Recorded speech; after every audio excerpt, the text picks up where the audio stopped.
J'ai passé les 5 dernières années de ma vie à répondre à une seule question. Comment devenir riche ? J'ai passé l'année qui a suivi à tester des business par-ci par-là, tout ce que tu peux imaginer. Alors peut-être que vous vous reconnaissez dans ce que je dis, parce que je vois beaucoup de gens autour de moi suivre les trends. Quand ils entendent parler de dropshipping, ils essayent de se lancer. Puis ils entendent une opportunité sur le trading, alors ils essayent à leur tour, etc. Mais ça, c'est la meilleure façon de ne jamais devenir riche. Comment vous voulez devenir bon dans un domaine si vous changez tous les jours ? Alors que si tu tryhardes un domaine et c'est ton focus H24, évidemment que tu vas réussir. Alors gamberge bien au business que tu choisis, et après fais juste preuve de discipline. Tu peux être sûr que les résultats seront flagrants. Mais bref, ça je venais à peine de le comprendre, les promesses autour de tous ces business en ligne étaient beaucoup trop belles. Prenons l'exemple du dropshipping. J'avais de bonnes compétences pour build un beau site, j'étais très fort en création de contenu pour le marketing, pourtant, encore une fois, ce fut un échec. Je pouvais pas être si mauvais quand même, il y a forcément quelque chose que j'avais pas compris. Alors cette idée elle m'obsédait, et entre deux répétitions à la salle de sport, vers 2h du mat, vous savez quand la salle est presque vide, je crois que c'est là que j'ai compris. La majorité de ces business nécessitaient d'être top 1%. Top 1% pour le dropshipping, pour que les gens décident d'aller sur ton store plutôt qu'un autre. Top 1% pour que ton TikTok fasse 500 000 vues afin d'amener du trafic sur ta boutique e-commerce. En fait, pour ceux qui auraient toujours pas compris, vous avez plus de chances de performer à lancer un kebab en 2025 qu'une boutique dropshipping. Sur le dropshipping, vous êtes dans un marché composé de requins, de businessmen, qui ne pensent qu'à faire de l'argent. Alors qu'un kebab, vous êtes sur un marché casu. C'est rare ceux qui tryhardent vraiment comme des businessmen. Ils reprennent juste les codes d'un kebab et ils kiffent. Et bizarrement, quand un véritable entrepreneur se lance dans le business des kebabs, il casse tout. Et ce gars, il existe, c'est Hakim Benotman. Ce que je veux vous faire comprendre, c'est que le business que vous choisissez, il fait pas fantasmer parce que c'est un business d'entrepreneur. Par contre, on peut optimiser nous en tant qu'entrepreneurs un business de casual. Et c'est ce qu'on va voir avec l'exemple de l'achat-revente sur le bon coin. C'est littéralement des darons et des gosses qui vendent des choses pour se faire un billet. Alors vous imaginez bien que si on arrive avec le bon mindset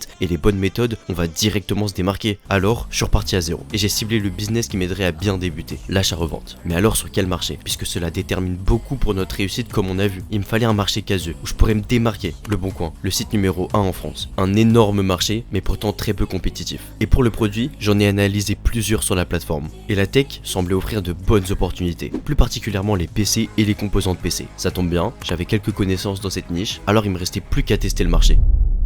Mon PC commençait vraiment à se faire vieux, alors je me suis dit que j'allais l'améliorer, mais gratuitement grâce à l'achat-revente. Concrètement, je revendais une pièce moyenne de mon PC au meilleur prix possible pour acheter cette même pièce, mais en haut de gamme cette fois-ci, au même prix voire moins parfois. Pour entrer dans les détails, puisque vous aurez quand même besoin de quelques connaissances dans ce business pour bien le faire tourner. Mon PC qui était composé d'un i3 10e génération et d'une GTX 1050 Ti, alors évidemment, il y a plus de composants dans un PC, mais ces deux-là c'est vraiment les principaux. Ce PC donc était passé à un PC avec un Ryzen 7 5800X et une RTX 3070 Ti, et ce sans débourser un seul euro. Donc voilà, en l'espace d'un mois, j'avais triplé la valeur de mon PC, passant d'un vieux PC à un PC haut de gamme. Le test était validé, il y avait bien une opportunité. Il ne me restait plus qu'à faire pareil, mais cette fois pour générer de l'argent. Alors j'ai pris un peu d'argent que j'avais mis de côté, et évidemment, mes tests se sont confirmés. Comme prévu, les marges possibles sont énormes, puisque c'est un marché d'occasion, donc il n'y a pas vraiment de règles. Des gars qui n'y connaissent pas grand chose vendent des produits à des prix bien inférieurs que le prix fixé par le marché. Et inversement, on peut revendre ce produit à un prix élevé, car il est facile de se démarquer. Et le mois suivant, j'avais généré plus de 800 euros de profit avec plus de 1500 euros de chiffre d'affaires. Pour la première fois, je pouvais vivre.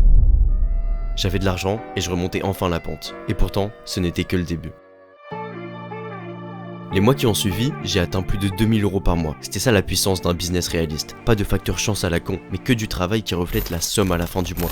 Concrètement, pour ce business, il faut se focus sur les cartes graphiques et les PC. Puis, dans la niche des cartes graphiques, il y en a des plus ou moins intéressantes. Je recommande par exemple la RTX 3070, que vous pourrez acheter entre 120 et 180 euros, voire 200 au maximum, pour les revendre entre 250 et 300 euros. Des fois de facile qu'il est possible de répéter régulièrement au vu de la quantité d'offres et de demandes sur le marché. Mais également des PC, puisque vous trouverez des offres très intéressantes de personnes qui ne comprennent pas vraiment ce qui se trouve dans son PC, et donc le vendre à un prix bien inférieur. Par exemple, j'ai déjà acheté un PC avec une RX 6600 et un Ryzen 5 5500 pour 200 euros que j'ai pu revendre à 600 euros. Un x3 banal, juste grâce aux bonnes techniques d'achat et de vente. Et des exemples comme ça, j'en ai des centaines. Et c'est ce qu'on voit dans la formation d'achat-revente spécialisée dans la niche des PC et des composants PC sur le Bon Coin, dans laquelle j'apprends aux élèves à générer leur premier revenu solide avec un accompagnement personnalisé de ma part, avec toutes les techniques à copier-coller pour générer ces premiers revenus en parallèle de vos études ou de votre travail. Alors bon, imaginons que vous partez avec 50 euros. Dans un premier temps, évidemment, va falloir choisir un produit. Donc là, je vous conseille fortement, enfin limite je vous oblige parce que vous trouverez pas plus intéressant que d'acheter une RTX 2060. C'est une bonne carte graphique entrée de gamme de chez Nvidia avec un marché d'offres et de demandes intéressant pour nous. Je vous conseille donc de l'acheter maximum 80 € et de la revendre entre 150 et 150 €. Et là, vous ferez un x2 solide sur vos 50 €. Et à contrario, il y a vraiment des cartes qu'il faudra éviter. Par exemple, ne faites pas d'achat-revente de cartes graphiques en dessous de la RTX 2060, c'est-à-dire toute la gamme de GTX. Et si tu comprends rien à ce que je suis en train de dire, en gros, dès que la carte il y a GTX devant, t'achètes pas. Même pour la meilleure GTX, c'est-à-dire la GTX 1080, son marché a complètement chuté et ce n'est plus du tout intéressant. Vous ferez au maximum 50 € de bénéf. Et encore si vous trouvez un acheteur, car maintenant il y a peu de demandes sur les GTX 1080. Elles sont vieilles et les gens ils s'en débarrassent surtout. Vous comprenez donc qu'en achat-revente, le plus intéressant ce sera globalement les cartes graphiques. Mais il y a quand même des opportunités sur les processeurs. Après attention, en règle générale, je les recommande moins. Vous ferez souvent moins de bénéf et en plus c'est hyper chiant à tester si jamais on veut s'assurer qu'il marche bien. Alors qu'avec les cartes graphiques, il n'y a aucun problème de compatibilité. On les met dans notre PC et c'est bon. Après bon, il y a quand même certains processeurs qui se démarquent sur lesquels on aura la possibilité de faire un léger bénéfice, comme le Ryzen 7 5800X qu'il faudra acheter au maximum 100 € pour le revendre en dessous de 150 €. Bon, je donne des prix depuis tout à l'heure, mais j'ai déjà reçu plusieurs commentaires sur les prix d'achat que je donne. Il y en a beaucoup qui trouvent ces prix impossibles, ce qui me prouve bien que la concurrence sur ce marché n'est pas la plus forte. C'est pour ça que je vais souligner l'importance de la négociation. Évidemment que des prix comme ça aussi avantageux pour nous ne sont quasiment jamais affichés sous une annonce, mais c'est en parlant avec le vendeur qu'on arrive à ces prix. Alors oui, au début ça peut être rare parce que c'est compliqué, on est gaze, mais avec du travail et en s'en donnant les moyens, ça deviendra vite fréquent. Et je sais que cette vidéo elle va donner à plus d'une personne l'envie de se lancer, donc je suis obligé de bien le dire, mais attention aux scammers. On va chercher les offres les plus intéressantes, donc forcément ça peut nous arriver de tomber sur des arnaques qui vont nous faire perdre beaucoup de temps et beaucoup d'argent. Pour éviter de se faire scam, ça reste relativement simple. Si le vendeur vous demande de passer par PayPal, on fuit directement, c'est une arnaque. Si tu vas en livraison, prends le plus de preuves possible, des vidéos et des photos du produit dans le carton par exemple. Bon, maintenant qu'on a acheté notre produit, il faut le vendre le plus cher possible et le plus vite possible. Pour la vente, évidemment, va falloir fixer un prix de vente. En gros, je vous conseille de rajouter 10% à ce qui semble être le prix du marché. D'ailleurs, si vous avez des questions ou vous sentez que vous manquez de connaissances sur les PC et les composants, n'hésitez pas à rejoindre mon serveur Discord qui vous aidera énormément sur la partie connaissances pour ce business, avec des gens qui vous répondront rapidement. Et si vous voulez aller plus loin et mieux démarrer ce business, n'hésitez pas à rejoindre la formation School, où vous trouverez toutes les ressources pour exploser ce business avec une communauté propre à la formation. Et évidemment des événements réguliers comme des conférences ou même un accompagnement personnalisé de ma part. Et je vous fais pas le pitch classique, je vous laisse aller voir si ça vous intéresse. Il y a des témoignages d'élèves qui sont à plus de 1000 € par mois sur le School, etc. Et je le dis depuis le début, mais n'ayez pas honte de vous former. Je l'ai fait toute ma vie et la majorité de mon temps dans le business, c'est d'investir sur moi-même. Développer ses connaissances, c'est le meilleur moyen de réussir. Personne n'est prédisposé pour un business. Et je dis ça parce que je sais que la formation en ligne, c'est très mal vu en France. Mais c'est justement parce que le marché se développe pas, à cause de cette mauvaise image qu'on a en France. Et donc forcément, moins il y a de monde sur le marché de la formation, plus il y a des dérives avec des gens qui se permettent de faire des formations de merde. Donc en réduisant la taille du marché, on réduit la qualité du marché. Alors qu'aux États-Unis, c'est tout à fait normal. Et donc on se retrouve avec un marché bien plus fourni et bien plus qualitatif. Chaque entrepreneur là-bas, il assume de se former. Et c'est normal. Payer pour apprendre, c'est quelque chose de noble. Et j'aimerais sincèrement que ça change en France. Donc cette formation, on l'a faite en suivant ses valeurs.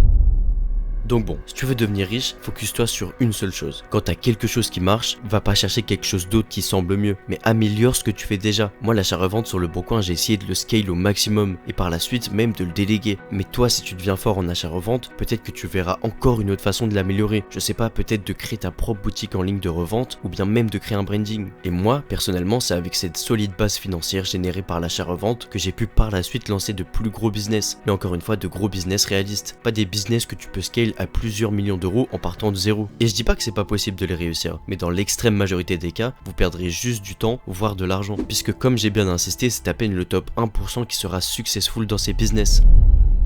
Alors maintenant tu sais comment entrer dans le monde de l'entrepreneuriat, générer tes premiers revenus et te construire un solide capital. Je suis tellement reconnaissant de ce que m'a apporté l'achat-revente sur le Bon Coin en m'introduisant dans le monde de l'entrepreneuriat et en générant mes premiers revenus solides. Alors cette vidéo et cette formation, c'est vraiment ma façon d'exprimer ma reconnaissance en aidant le plus de gens possible à générer leurs premiers revenus. Et je trouvais ça tellement dommage de laisser autant de connaissances dépérir. Donc toutes les regrouper dans la formation et accompagner les gens motivés, c'est vraiment important pour moi. Mais voilà, j'espère que vous serez tiré parti de la formation. Merci beaucoup d'avoir regardé cette vidéo. J'espère qu'elle vous aura un peu ouvert les yeux et je me doute que chaque personne qui a vu cette vidéo ne va pas passer à l'action. Et c'est pas grave, c'est la sélection naturelle du business. Mais par contre, j'espère sincèrement qu'elle fera passer à l'action certains d'entre vous. Alors si tu veux plus de contenu, n'hésite surtout pas à liker cette vidéo et à t'abonner. Il y a plein de vidéos comme celle-ci qui arrivent. Pareil, si t'as une question ou je ne sais quoi, n'hésite pas. Je réponds à tout le monde en commentaire et je te dis à bientôt.